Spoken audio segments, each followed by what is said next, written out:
Dears welcome back to Aegon learning. So നിങ്ങൾ കാത്തിരുന്ന +2 Onam exam time table അതായത് Onam exam ഉണ്ടോ ഇല്ലയോ എന്നൊക്കെ ആയിട്ട് ഒരുപാട് ഡൗട്ട് ആയിരുന്നു നിങ്ങൾക്ക്.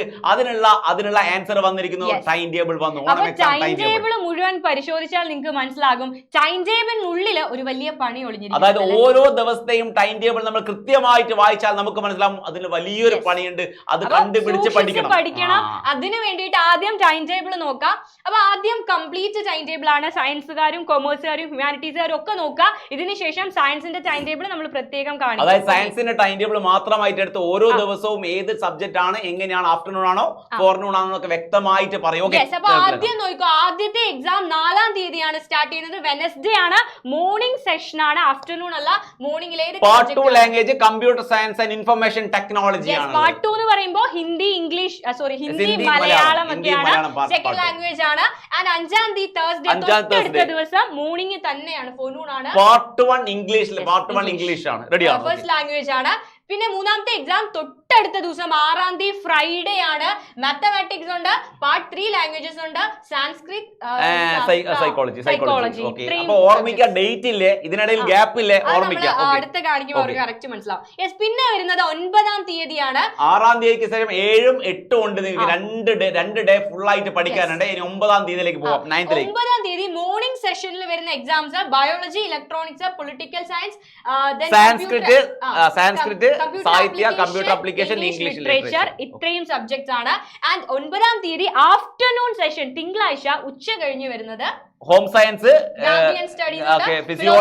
Philosophy, journalism, computer science start. ഇത്രയും സബ്ജക്റ്റുകൾ 10-ാം തീയതിയിലേക്ക് ലാസ്റ്റ് അല്ല.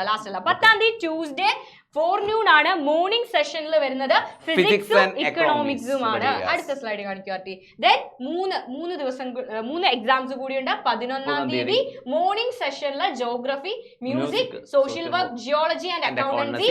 അതേ ദിവസം ഉച്ചയ്ക്ക് വെഡ്നെസ്ഡേ ആഫ്റ്റർനൂൺ ഉള്ളത് sociology, anthropology, electronic system. And അടുത്ത last exam Thursday morning session. നമ്മളെ എക്സാം കേട്ടോ. കെമിസ്ട്രി 12-ാം തീയതിയാണ് നമ്മളെ എക്സാം. കെമിസ്ട്രി എക്സാം വരുന്നത്. Chemistry, history, Islamic history and culture, business studies, communicative English. അപ്പൊ ഇത്രയുമാണ് എല്ലാ സബ്ജക്റ്റുകാർക്കും വേണ്ടിയിട്ട് നമ്മൾ പറഞ്ഞിട്ടുണ്ട്. എല്ലാ സ്ട്രീമുകാരും ശ്രദ്ധിക്കുക.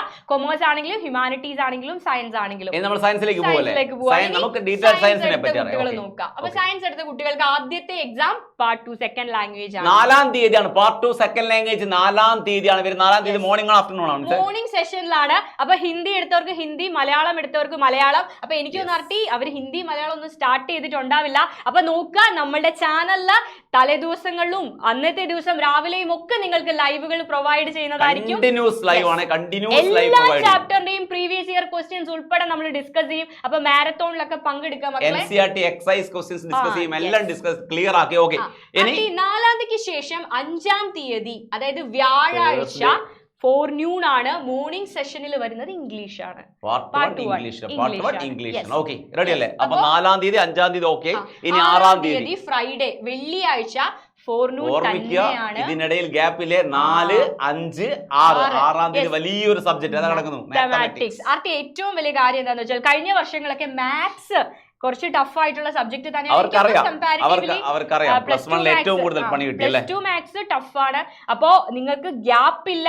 അപ്പൊ മാത്സിന് നിങ്ങൾ ഇപ്പോഴേ സമയം കണ്ടെത്തുക മക്കളെ. അതാണ് നമ്മൾ പറഞ്ഞത്. അത് തന്നെയാണ് വലിയ പണി. അത് തന്നെയാണ് പണി. 4, 5, 6 സെക്കൻഡ് ലാംഗ്വേജ് പഠിച്ചിട്ടുണ്ടാവില്ല. ലാംഗ്വേജ് ഒക്കെ അവർ തുടങ്ങിയിട്ട് കൂടി ഉണ്ടാവില്ല. പിന്നെ അത് എഴുതി വരുമ്പോൾ ഉള്ള ഒരു ടയർഡ്നെസ് ഉണ്ട്. ഇംഗ്ലീഷിനൊക്കെ എസ്സേ ഒക്കെ എഴുതി വന്നു കഴിഞ്ഞ് നിങ്ങൾ കംപ്ലീറ്റ് ആ സമയവും നിങ്ങൾക്ക് ഉപയോഗിക്കണം. 1 മിനിറ്റ് പോലും ഇടാനുണ്ടാവില്ല. ഇംഗ്ലീഷും മലയാളം ഒക്കെ എഴുതുകയാണെങ്കിൽ 1 മിനിറ്റ് പോലും ഒഴിവാക്കാനുണ്ടാവില്ല. ടയേർഡ് ആയിരിക്കും നിങ്ങൾ. അപ്പൊ പഠിക്കാനുള്ള സമയം വളരെ കുറവാണ്. ഇപ്പൊ പഠിച്ചു തുടങ്ങിയാൽ മാത്രമേ നമുക്ക് മാത്തമാറ്റിക്സിന് ഫുൾ മാർക്ക് വാങ്ങാൻ സാധിക്കുള്ളൂ എന്നുള്ള കാര്യം മക്കൾ ഓർമ്മിക്കാൻ. അടുത്തത് 9-ാം തീയതി ഫോർനൂൺ ബയോളജി സയൻസ് എടുത്തവർക്ക് ബയോളജി ആയിരിക്കും എക്സാമിനേഷൻ. അതിൽ കുറെ സമയം കിട്ടുന്നുണ്ട് അല്ലെ? 6-ാം തീയതി 7ഉം 8ഉം കിട്ടുന്നുണ്ട്. 9-ാം തീയതി ഒരു പ്രശ്നമുണ്ട്, നമ്മളത് പറയാം. 9-ാം തീയതി ഉച്ചയ്ക്ക് ശേഷം കമ്പ്യൂട്ടർ സയൻസ് ആണ് ആഫ്റ്റർനൂൺ സെഷനിൽ. അപ്പൊ രണ്ടിന്റെ ലൈവ് നമ്മൾ തരുന്നതായിരിക്കും. ഉണ്ടായിരിക്കും. നെക്സ്റ്റ് യെസ്, അതിനുശേഷം 10-ാം തീയതി. ഇതാണ് ഞാൻ പറഞ്ഞ പ്രശ്നം. അടുത്ത പണി. അതെ, അതായത് ബയോളജി കുറച്ച് അധികം പഠിക്കാനുള്ള സബ്ജക്റ്റ് ആണ്. എനിക്ക് തോന്നുന്നു ഈ ലാംഗ്വേജ് പോലെ തന്നെ നമ്മൾ തലേ ദിവസങ്ങളൊക്കെ പഠിക്കാൻ മാറ്റി വെക്കുന്ന അതായത് നമുക്ക് എളുപ്പമാണ്, പഠിക്കാൻ എളുപ്പമാണ് എന്നുള്ള തോന്നലിൽ നമ്മൾ എന്ത് ചെയ്യാം, മാറ്റി വെക്കുന്ന സബ്ജക്റ്റിൽ ഒന്നാണ് ബയോളജി. ഇഷ്ടമുള്ള സബ്ജക്റ്റ് ആയിരിക്കും, അതുകൊണ്ട് തന്നെ ഈസി ആയിട്ട് പഠിക്കാമെന്ന് കരുതി നിങ്ങൾ മാറ്റി വെക്കും. പക്ഷെ മാറ്റി വെക്കുമ്പോൾ നിങ്ങൾ ശ്രദ്ധിക്കേണ്ടത് തൊട്ട് പിറ്റേന്ന് ഫിസിക്സിന് ഒരു ദിവസം പോലും കിട്ടുന്നില്ല. പ്ലസ് ടു ഫിസിക്സ് കമ്പാരിറ്റീവ്ലി കുറച്ചുണ്ട് പഠിക്കാൻ അല്ലെ. ഇലക്ട്രോസ്റ്റാറ്റിക്സ് എന്ത് ചെയ്യാ, ഇലക്ട്രോസ്റ്റാറ്റിക് 1 and 2 രണ്ട് ചാപ്റ്ററും ഒരുപാട് പഠിക്കാനുണ്ടെന്ന് അറിയാലോ.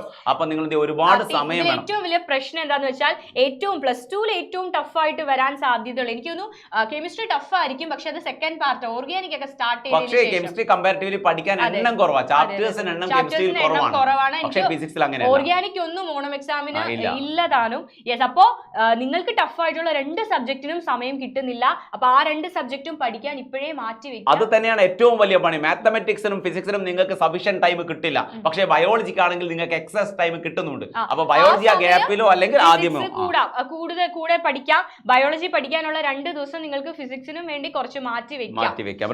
ലാസ്റ്റ് ഡേ അവസാനം കലാശക്കൊട്ടുമായിട്ട് വരുന്നത് നമ്മുടെ കെമിസ്ട്രിയാണ്. ഒരുപാട് സമയമുണ്ട്, ഒരുപാട് സമയം, നല്ല സമയമുണ്ട്, പഠിക്കാൻ വളരെ കുറവാണ്.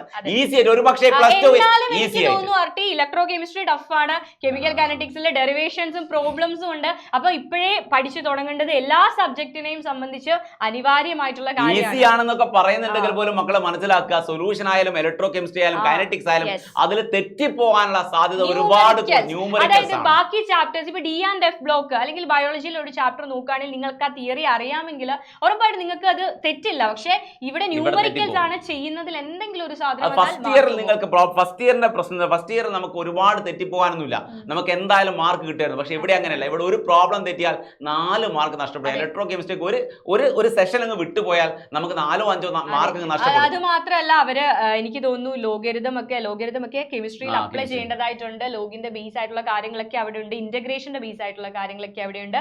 അപ്പോൾ നമ്മൾ പഠിക്കും. 12-ാം തീയതി കെമിസ്ട്രിയാണ്, മോർണിംഗ് സെഷനിലാണ്, തേഴ്സ്ഡേ. അങ്ങനെ വ്യാഴാഴ്ചയോടുകൂടി നിങ്ങളുടെ എക്സാം അവസാനിച്ച് വെള്ളിയാഴ്ച ഓണം സെലിബ്രേഷനുമായി. സ്കൂളിൽ മാത്രമല്ല, പക്ഷേ അതിൽ പ്രോബ്ലം ഉണ്ട്. നമ്മൾ വയനാട്ടിൽ ഒരു ദുരന്തം ഉള്ളത് കൊണ്ട് തന്നെ നമ്മൾ ഓണം സെലിബ്രേഷൻ വലിയ രീതിയിൽ എല്ലാവരും ഒഴിവാക്കിയിട്ടുണ്ട്. ഗവൺമെന്റ് എന്തായാലും ഒഫീഷ്യലി അത് ഒഴിവാക്കി കഴിഞ്ഞു. ഓണം സെലിബ്രേഷൻ ഇല്ല, മാക്സിമം സ്കൂളിൽ ഒഴിവാക്കാനാണ്. നമ്മളും അതുമായിട്ട് പാർട്ടിസിപ്പേറ്റ് ചെയ്യാൻ തന്നെയാണ് ഈകൾ പറയുന്നത്. അവരെ കൂടെ നിൽക്കുക. അവർക്ക് എന്ത് ചെയ്യുക, നമ്മൾക്ക് നമ്മൾ ആ ദിവസം ചെലവാക്കുന്ന ഏതെങ്കിലും ഒരു എമൗണ്ട് നിങ്ങൾ അതിലേക്ക് മാറ്റി വെച്ചാൽ പോലും എന്ത് ചെയ്യുക, വലിയൊരു കാര്യം തന്നെയായിരിക്കും അല്ലേ. അതെ, യെസ്. അപ്പോ ടൈം ടേബിൾ അനുസരിച്ച് കൃത്യമായിട്ട് വ്യക്തമായിട്ട് പഠിക്കുക. നമ്മൾ നിങ്ങളുടെ കൂടെ തന്നെയുണ്ട്. ക്ലാസ്സുകളൊക്കെ കാണുക, റിവൈസ് ചെയ്യുക, പഠിച്ചത് വീണ്ടും വീണ്ടും പഠിക്കുക. ഓരോ മാർക്കും വിലപ്പെട്ടതാണ്. സോ ഓരോ സമയവും യൂട്ടിലൈസ് ചെയ്യുക. All the best. ബൈ.